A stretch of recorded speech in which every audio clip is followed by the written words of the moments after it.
gentlemen, good day and welcome to the Mahindra Holidays and Resorts India Limited Q2 and H1 FY2025 earnings conference call. As a reminder, all participant lines will be in the listen-only mode and there will be an opportunity for you to ask questions after the presentation concludes.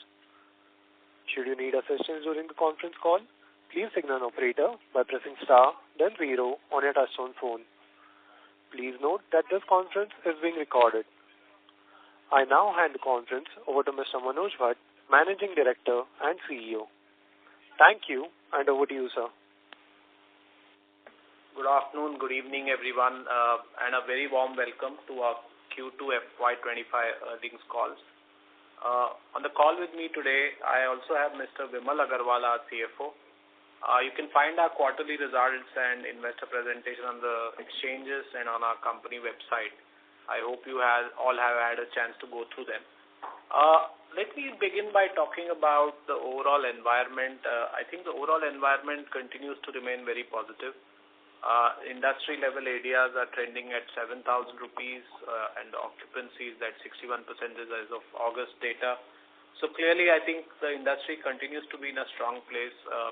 Even if you look at markers like domestic air traffic, etc., I think we are seeing a year-on-year growth of 6%, and so everything continues to be from a overall sentiment, overall number of people traveling. I think it continues to be fairly strong from an industry perspective.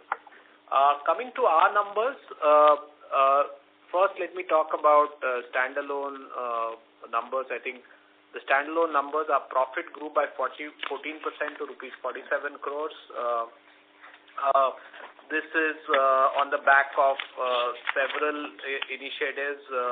Our total income was about 371 crores, which was up about 12% YOY. And our deferred revenue is about 5,685, and our cash position continues to remain strong at 1,452 crores. So that's really a strong quarter, and I'll talk about some of the factors which went into these numbers. First, talking about sales, I think as I had mentioned last quarter also, Q2 was a quarter of adjustments in terms of looking at our entire sales engine, looking at our member profile, looking at analytics around what cohorts and what groups of members we want to really attract and serve well. And as part of that, I think we continued on that journey of trying to figure out what is the best way of addressing this market, what are the channels to use, and what are the areas we want to pull back. As a result of that, I think our member addition for the quarter was 3,583 from a net perspective, which is down 27% compared to the same quarter last year. And this is, as I mentioned, really something we have made a lot of changes, and I'll talk a bit about them. The other area which we are measuring ourselves on is on average unit realization, which is what it means is what is the average sales value per member addition. That is at 5.04 lakhs, which is up 28%.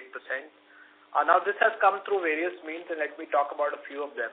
So first, as I mentioned, I think the big change we made this year is we have discontinued, this quarter is we have discontinued the 3-year product and the 4-year product and replaced it with a 5-year product called Goes S5. And this really happened somewhere towards the end of the quarter, I want to say almost August and September beginning.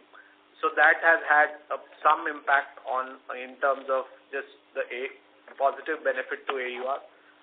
Now, Goes S5, I'm happy to say, has found an instant response, and I think that we have seen almost a seamless movement of people from the Goes S3 and 4 products and the CMH4 product to Goes S5. So clearly that was a need of the market, and I think it goes on to kind of test the thesis which we were testing out, was that with the right kind of product, I think we should be able to increase both tenor and value. So this was one of those first things which we tried out. The second thing was looking at how do we think about cost of acquisition which channels are productive, which channels are not. So we have discontinued the usage of certain channels and also looked at the conversion rates across multiple customer groups and actually reduced some of those initiatives during the course of the quarter. What that has meant is that that has obviously reduced the number of leads and also led to some reduction in terms of sales. But I think it's a necessary step as we go through this transformation journey. The other thing which we track very closely is membership upgrades, and that is really existing members referring others. I'm happy to say that there is a consistent growth which we continue to see in upgrades. It is up 13% YOY. And this is a channel actually which is an area of focus for us, because this is really existing members actually referring others, which tells us two things. One is that existing members are kind of very, very satisfied with the kind of service we are providing them. And also it provides probably one of the highest conversion rates in terms of all our channels. So that's something which is very, very positive. The other question, if I look at it, is from a referral and digital route. I think we are at about 58% of member additions is to these through two routes in Q2 F25 versus 55% last year. So we are seeing a consistent increase in the digital route. So that's broadly on the front end and the customer side. The other area of focus was really on inventory addition. Again, we have had a strong quarter this time. We have added 219 keys. We have opened 3 resorts. Current base is 5,500 keys almost. And I think as we work towards our target of 10,000 rooms, I do believe this is a great start to that journey. And I think we will see this consistent kind of growth as we go through quarters and years to come. Currently the ongoing projects on the greenfield side continue to be on track. In fact, in this quarter, Kanda Ghat, the expansion is coming through, which will be another 102 rooms that we are expecting to happen in this quarter. On the other side, when I look at the resort performance, I think the resort performance was very stable YOY. We didn't see the kind of growth. And the reason being there was some inclement weather across multiple locations. So Sikkim, Kerala, Gujarat, parts of MP, these were all affected by unseasonal rains. And clearly that's something which we believe is a quarterly phenomena, and we should probably see that as a thing of the past as we enter Q3 and Q4. Beyond that, I think we continue to be awarded. So, for example, we have some awards coming for some of our resorts and at some of our restaurants. So that's something which we continue to focus on. I'll spend a minute on HCR, which is our European subsidiary. I think it has delivered improved performance this quarter. However, I think the overall macroeconomic environment in Finland continues to be weak. I think the economy is going through a phase of I would say corrections, and there have been layoffs and bankruptcies that's happened there. Within that, I think our occupancy continues to be much better than the local averages, and this is something because of the continuous focus of the management team in terms of both trying to manage that occupancy also and keeping in control on costs. I think we are seeing the results better than last year, and this is in line with what I had mentioned earlier, that we do believe with all of the measures we are taking, maybe last year was the worst year for HCR. But again, this is all dependent on where the economy is heading in terms of Finland. I think with that, what I really want to summarize is that the journey on premiumization, the journey on making sure that we are targeting the right customers and continues. The journey on inventory addition has started strongly, and that's something which we will continue to build on. And lastly, I think the journey around technology and how we use technology to target has been amplified in this quarter, not started. And that's something I think we should see results coming in the quarters going forward. With that, I'll really throw it open for questions. So happy to take your questions, and back to you, moderator. Thank you very much, sir. We will now begin the question and answer session. Anyone who wishes to ask a question may press star and 1 on their touchtone telephone. If you wish to remove yourself from the question queue, you may press star and 2.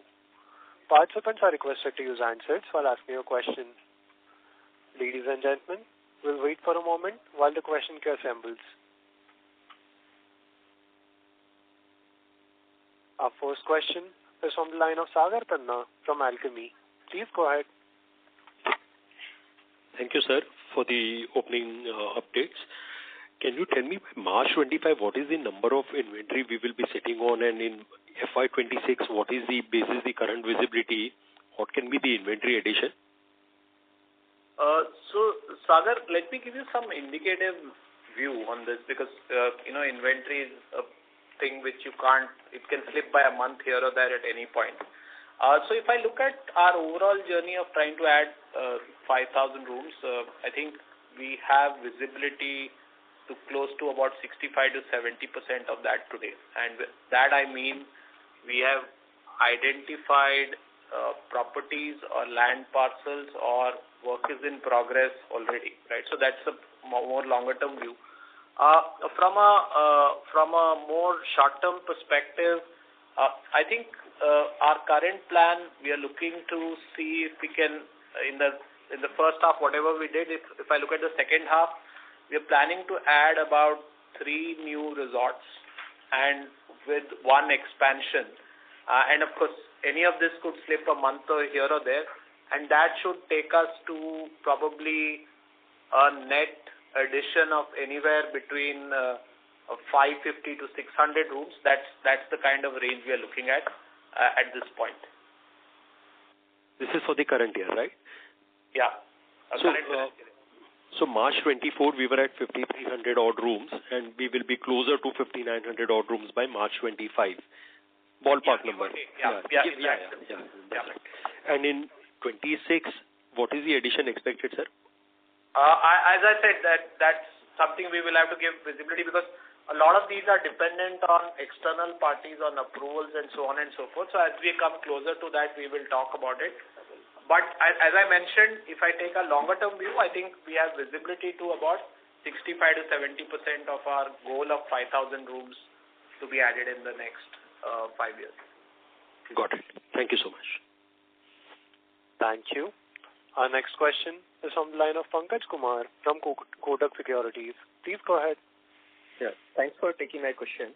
Sir, my question pertains to the member additions. So in this quarter, we have seen a decline, of course. As you stated in the last quarter also, we are taking certain corrective measures. But as you stated, roughly 700 rooms you are going to add in the current financial year. So do you see a sharp acceleration in the member addition in the coming quarters, looking at the inventory addition plans that we have? Sorry, I missed the last piece. What is the question? Do you see a sharp acceleration in the member additions in the coming quarters, in the next 2 quarters? No. So, Pankaj, my own sense is that this year the focus is on 2 or 3 things. So one is, and I think I said the same thing in the last call, that really getting the product market fit right, number 1.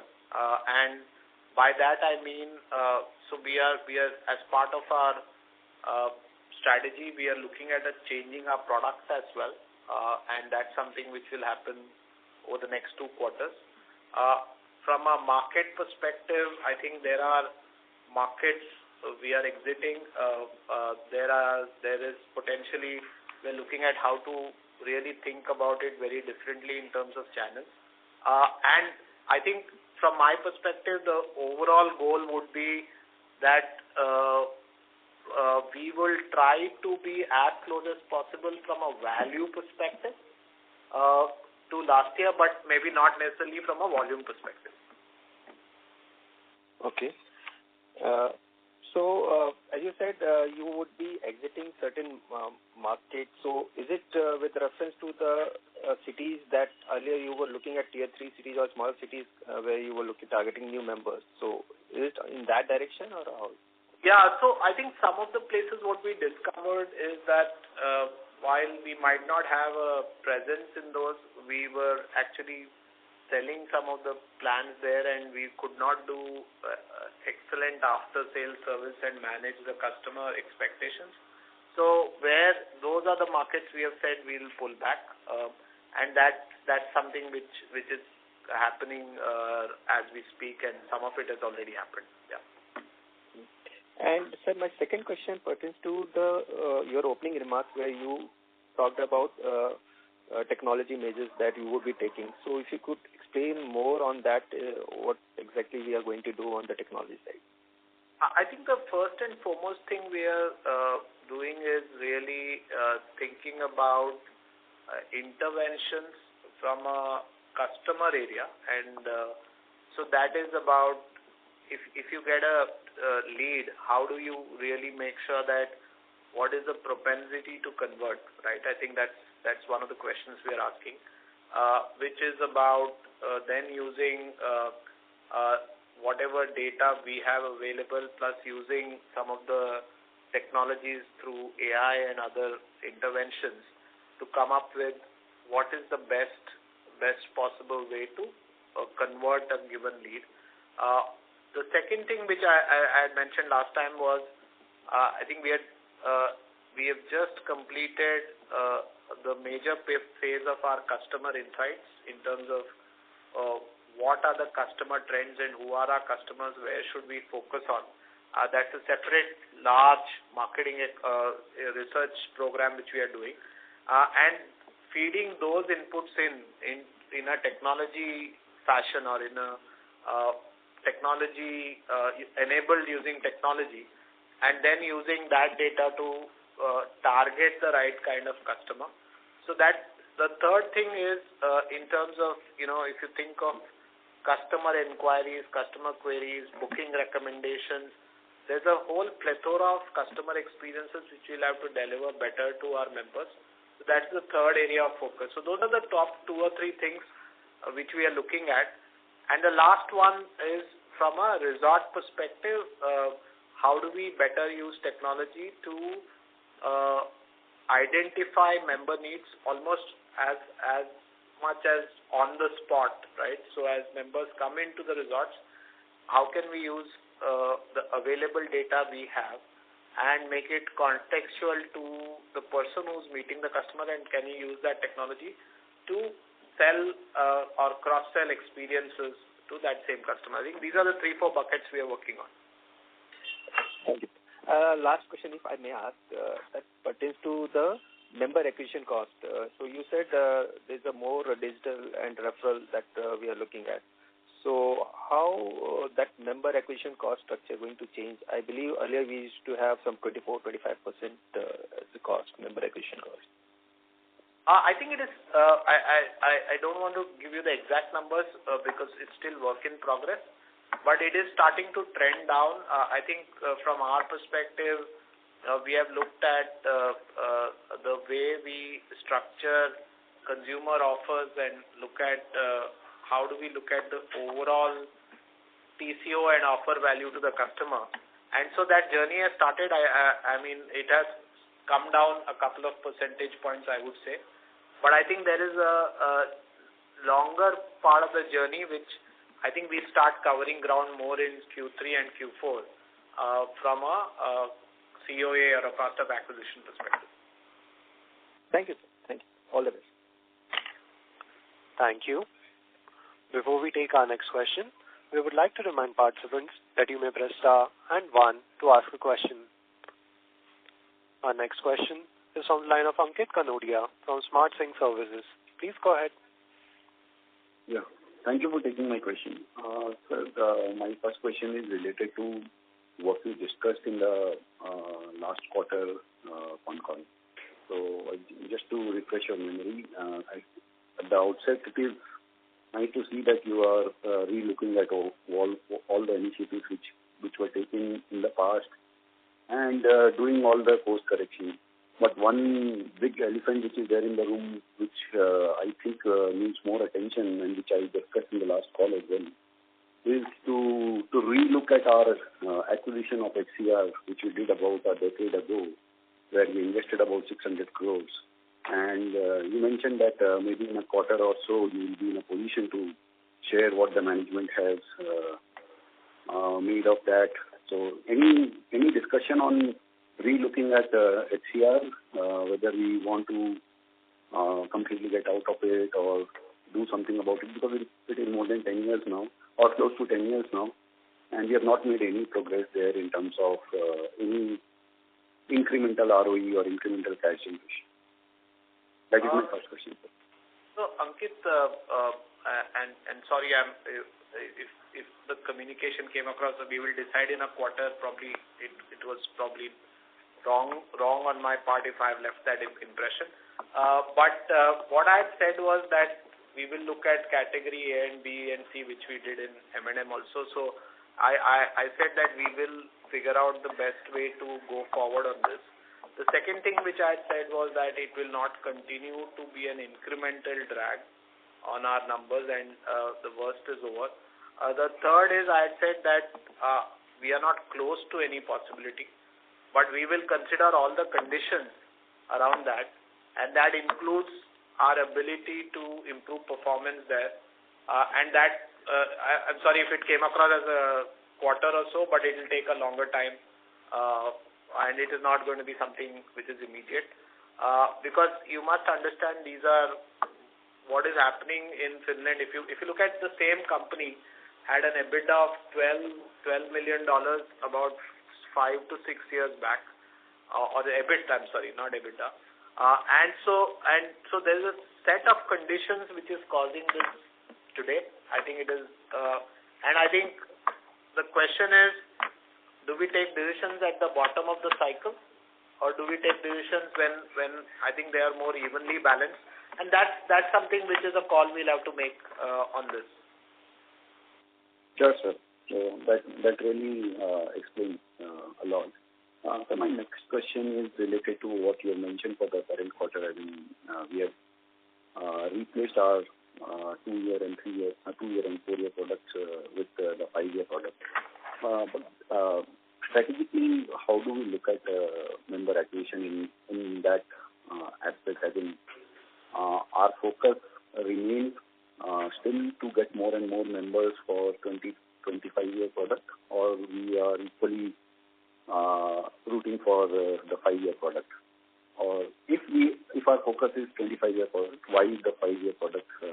I mean, there must be some logic behind it, and why do we think that there is a need for 5-year product? If you can share some more light, that would be very helpful. That's a very interesting question. So if you look at our product profile, right, and it is some customers prefer the 25-year product because it offers certain set of benefits, including potentially good value, etc., etc.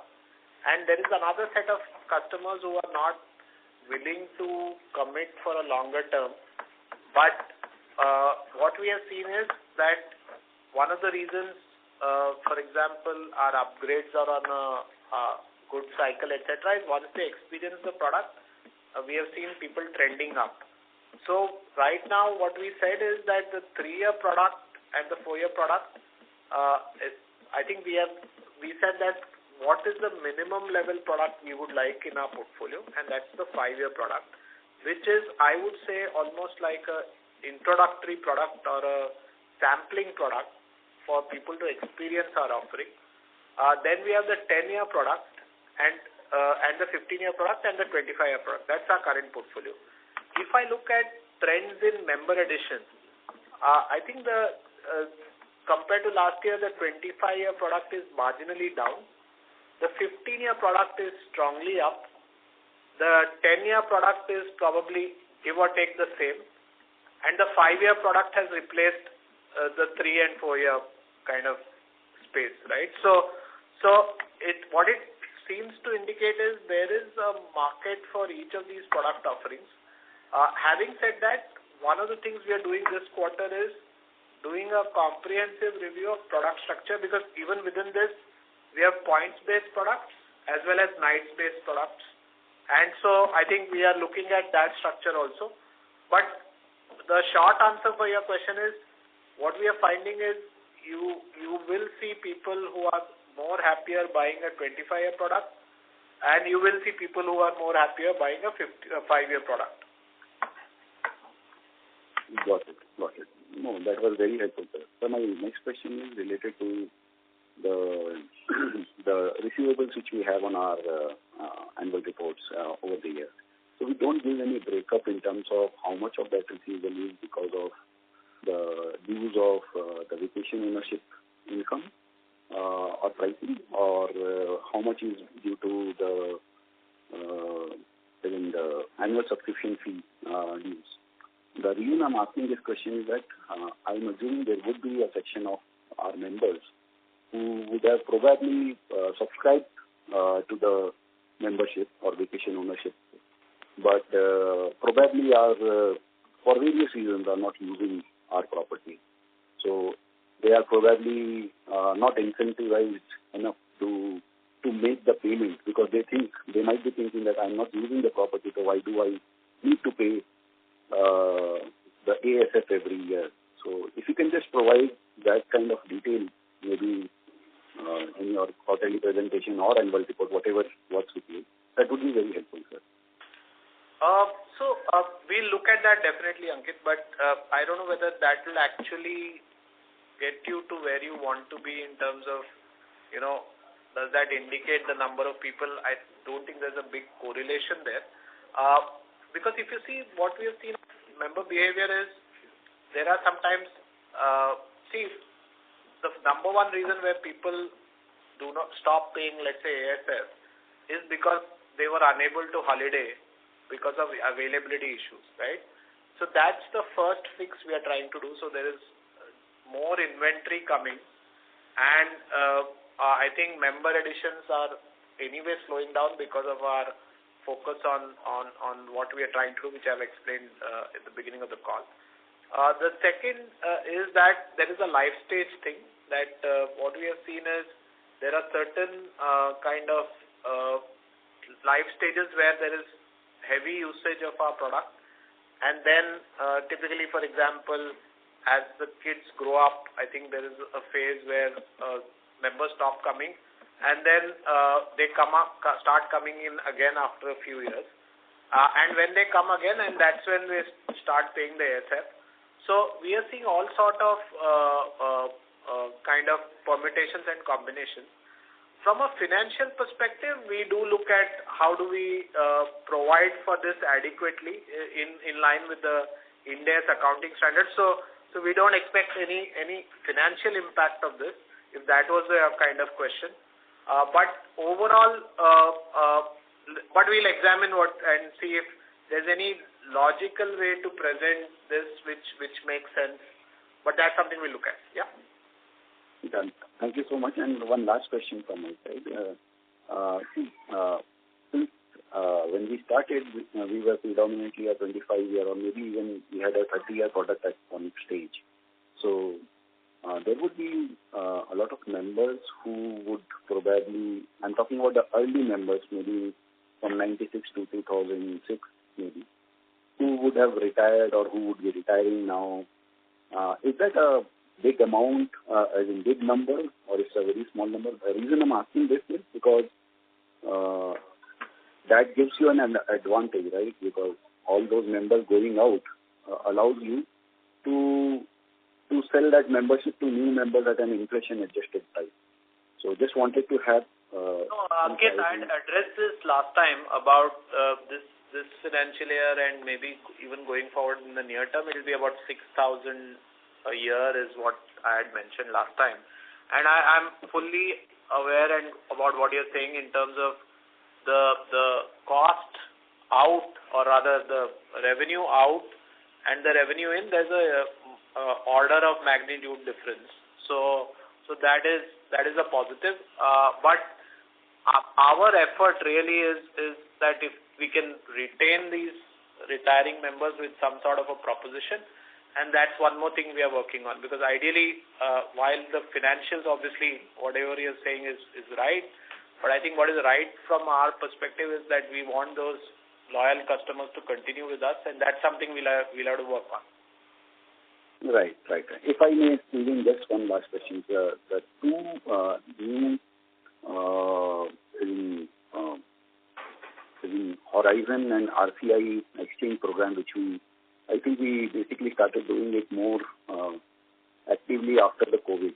So any color on that as to how we are looking at them today, what is our plan in the future, and how it can help us further grow?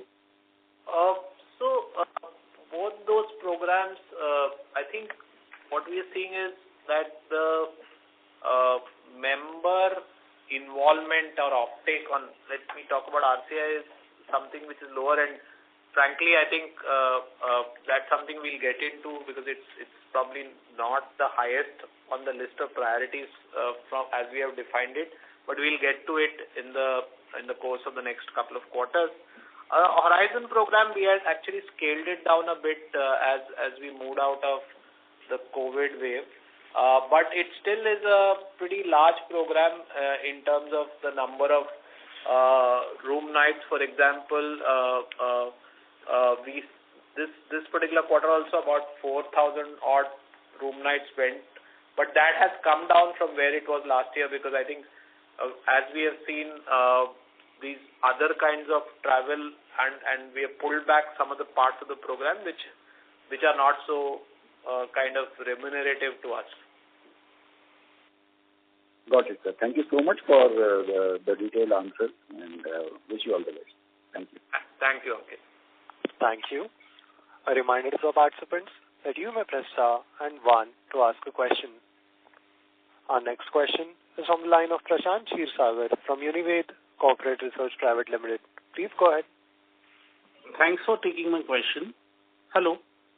Yeah, we can hear you, Prashant. Please go ahead.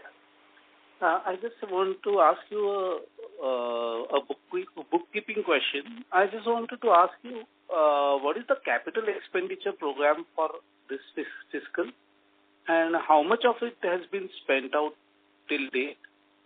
And in that capital expenditure program, what is the expenditure for renovation? So I think the way we have spent about, in the first half, 180, give or take 180 crores on capex, and I think our renovation budget for the year is about 40 crores, give or take, right? That's a quick feel. And I think in the remainder of the year, I think we'll spend probably another 180 crores, equivalent amount on capex. So and these are all numbers which I'm giving you, which are in the ballpark. They're not exact, but in that ballpark.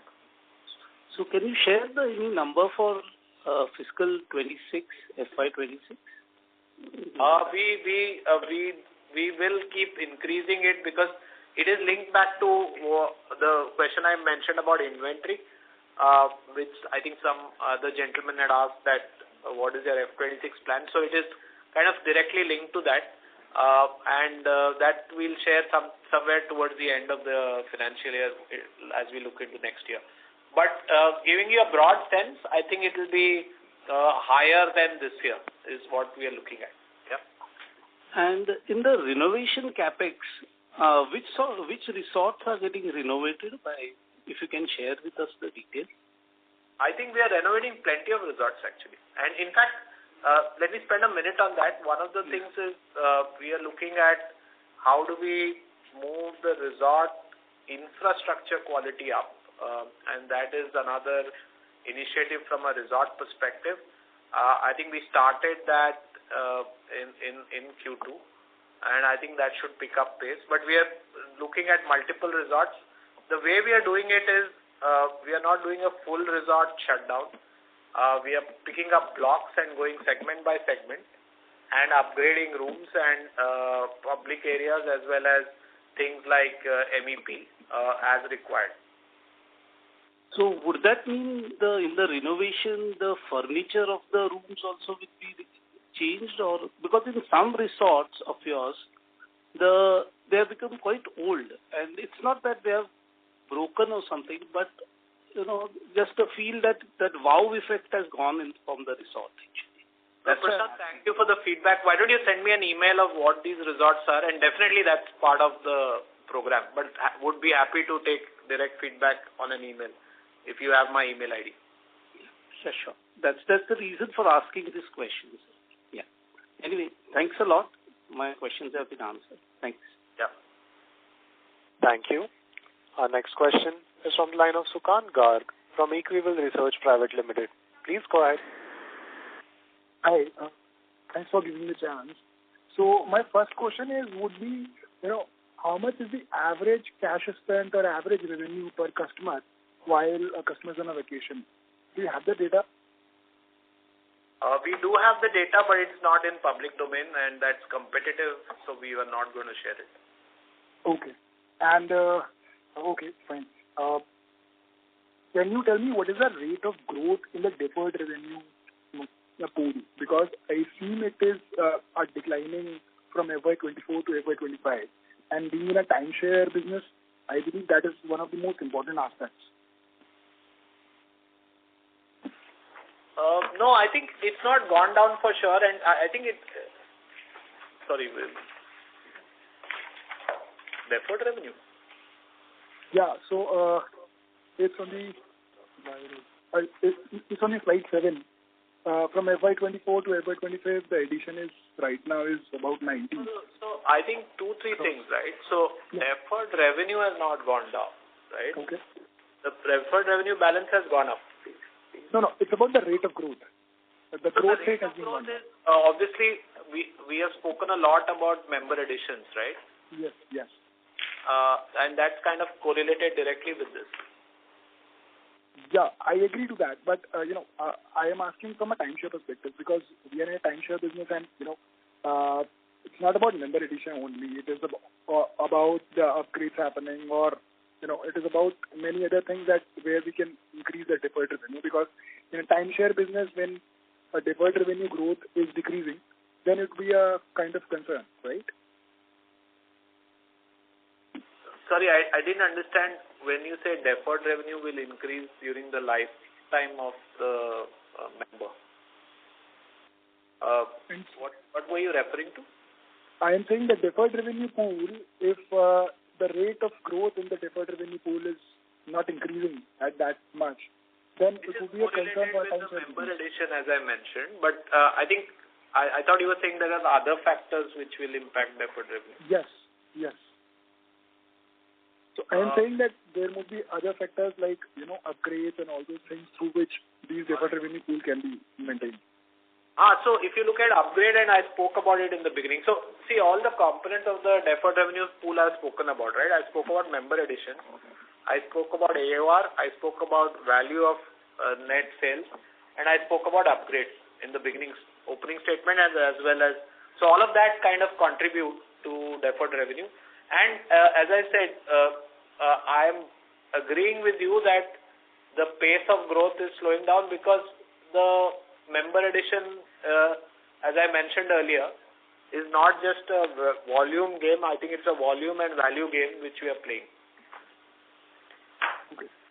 So, would you like to say that we have been more now concentrated on the average revenue of a unit rather than we are diverting towards somewhere on increasing the revenue per unit, per hotel. Is that so? Yeah. So if you look at our AUR, as I mentioned earlier, is up 28% YOY at 5.04 lakhs, right? So while our member addition is down 27% compared to the same period, our upgrades are up, I think, 12% or 13% compared to last year same quarter. So those are the metrics which all contribute to this. Okay. Just one last question. Which is the most sold product as per from the perspective of price point? I know you've already told that 15-year membership is the most sold one. But if you compare, can you give me a ratio of the most sold product out of these three in this? I don't want to split the products, but I said the 15-year is the strongest growth compared to last year. But the most sold product today is the lower tenure product. It has always been, even last year, right? Okay. That's all. Thank you. And congrats for the numbers. Thanks. Thank you, Sukat. Thank you. Our next question is from the line of Sahil Vora from MNS Associates. Please go ahead. Hi, good afternoon. Am I audible? Yeah, we can hear you, Sahil. Yeah, just a couple of questions from my end. So firstly, can you share the outlook for any resort acquisitions which you have planned for doubling the inventory base of the company? So I did mention that really from my perspective, I gave a view on this year, right? That one expansion and 3 more resorts was what we are targeting by the year end. And then I said that overall we have visibility to 65 to 70%. And these are over multiple locations, and I think it's a combination of greenfields, it's a combination of build to suit with partners, and then leases of existing resorts, and maybe in between we might have an odd acquisition which is like a buyout, but that's all of those 4 methods will be used. I don't know if you're looking for something specific, Sahil. No, that covers it more or less. My next question is regarding the member addition. So one observation was the addition of inventory base is not being supported by member addition. So if we see any additional inventory base remains vacant. So do we believe the decline in member additions is a short-term issue, or is the company going to put in any strategy in place to decrease the number of members and improve the customer additions in general? So, Sahil, the way at least I see it is that if you look at availability and occupancy, right? We are known to be a very high occupancy kind of organization, and one of the feedbacks which was coming was that because of that and because of inventory, we were seeing members saying that they were seeing unavailability of bookings, which was leading to a negative sentiment from the customers. So in a way, if you think of it, these new rooms will be available for members who could not avail of holidays before. So I think that's the first kind of step of this journey. The second step of this journey is that if you look at member to room ratio, I think we have been on a journey of correcting that and bringing it down so that we address the issue of making sure that our members have an easier way to book and we can fulfill the needs. So that's really the first step of the journey. As we go through whatever I said in terms of correcting the cost of acquisition, correcting channels, and correcting product market fit, as I called it, I think then we look at how do we grow members over a period of time. But right now, very comfortable with providing all our existing members a chance to vacation sooner and with higher availability. Okay, that helps. Thank you, sir, and congratulations for the good set. Thank you. A reminder to the participants that you may press star and 1 to ask a question. Our next question is from the line of Rajesh Jain from AR Advisors. Please go ahead. Hi, good afternoon, and thank you for the opportunity. Am I audible? Yeah, we can hear you. Yeah. So I just wanted to understand, the customer response on the newly launched Go Just 5 product. Like what is the customer response to it, and how does it compare with other membership products in terms of demand and customer demographics? So number one is we've got a very strong response. As I said, that we didn't miss the 3 and 4 year product at all. So basically, Gozes 5 fitted very, very well and took over pretty much all the share of whatever 3 and 4 year product were coming through. The second is this was despite price differential, I would say, on an average of approximately 1.3 lakhs between Gozes 3 and Gozes 5, right? And it could be 1.25, but in that zip code. So clearly, what it tells us is that if we design a product for a need, I think we are finding the markets. What is the other question? Was that something about the profile of customers? Yeah. So, what is the customer response, and in terms of customer demographics, what kind of customers are more interested into this? So is it a bit. There is no. I can't bucket it saying only this kind of customer. So which is buying Gozes 5 or something. I think it's broad spectrum across locations.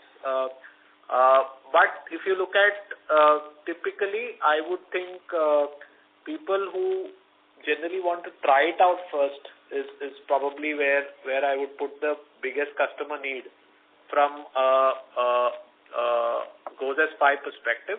The second one is that I think what we are thinking of as a strategy is that as we get these kind of customers who want to try it, and if we can provide an experience, we can then actually move them to the 10, 15 and 25 year buckets as upgrades, and that's really the strategy there.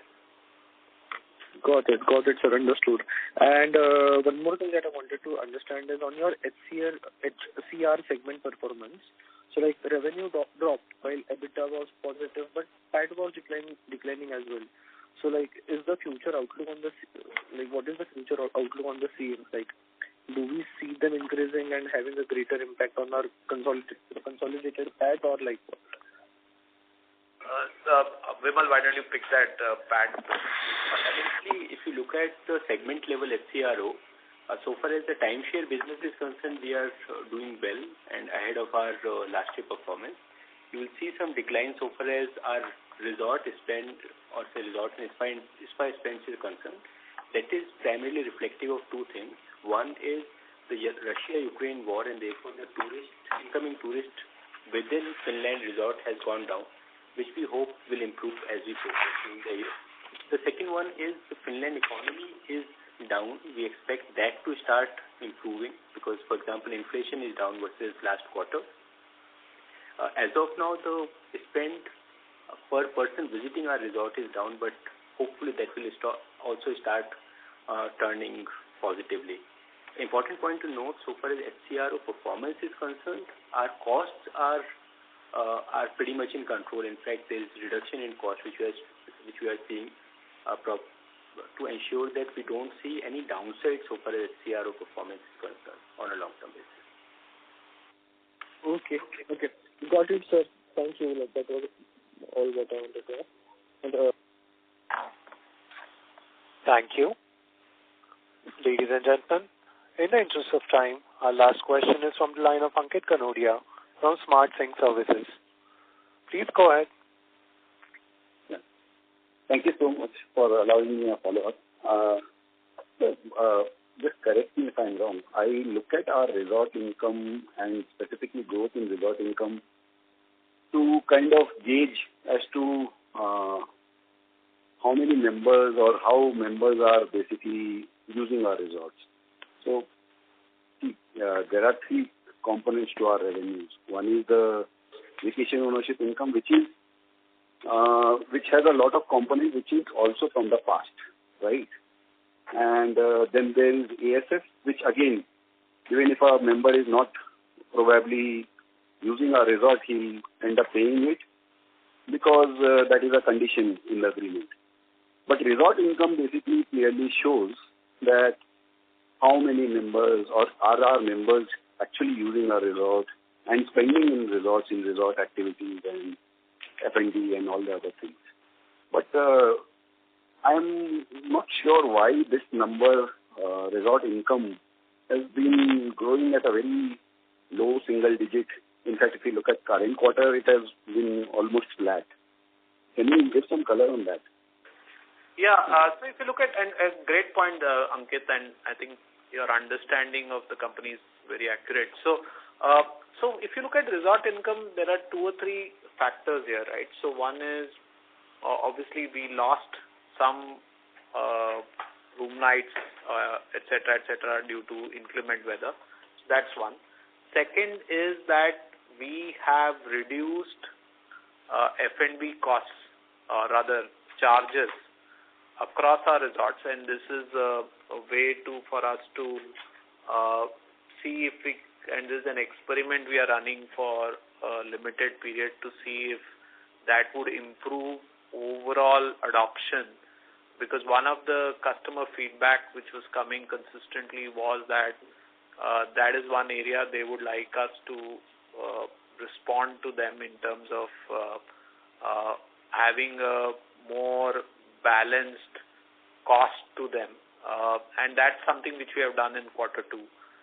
In addition, I think there are some trends around number of people in a room. Now, I don't know whether that's just a quarter thing or not, but that's the third element of what's happening. Overall, if I see if I add, so this is the standalone number, it doesn't include some resorts. If I add those, I think we are up 2% compared to last year.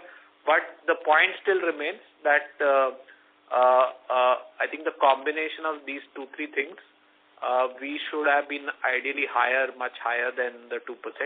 And that's something we'll work on in going into Q3 and Q4. Got it. And so previously we used to share the basically breakup of the resort income in terms of rental income, in terms of F&B and other leisure activities. But those incomes those details are missing since last few quarters, if I'm not wrong. I think we usually share it annually, but I can double check that. Okay. Thank you, sir. That is it from my side. Thank you so much and all the best. Thank you. Thank you. Ladies and gentlemen, in the interest of time, that was the last question for the day. I would now like to hand the conference over to Mr. Manoj Bhatt, MD and CEO, for closing comments. So thank you everyone for joining the call, and if there are any unanswered questions, please do feel free to reach out to me, and specifically to the gentleman who had some feedback on the rooms. If you can write me an email, I'll be happy to look into it. Thank you so much. On behalf of Mahindra Holidays and Resorts India Limited, that concludes this conference. Thank you for joining us, and you may now disconnect your lines.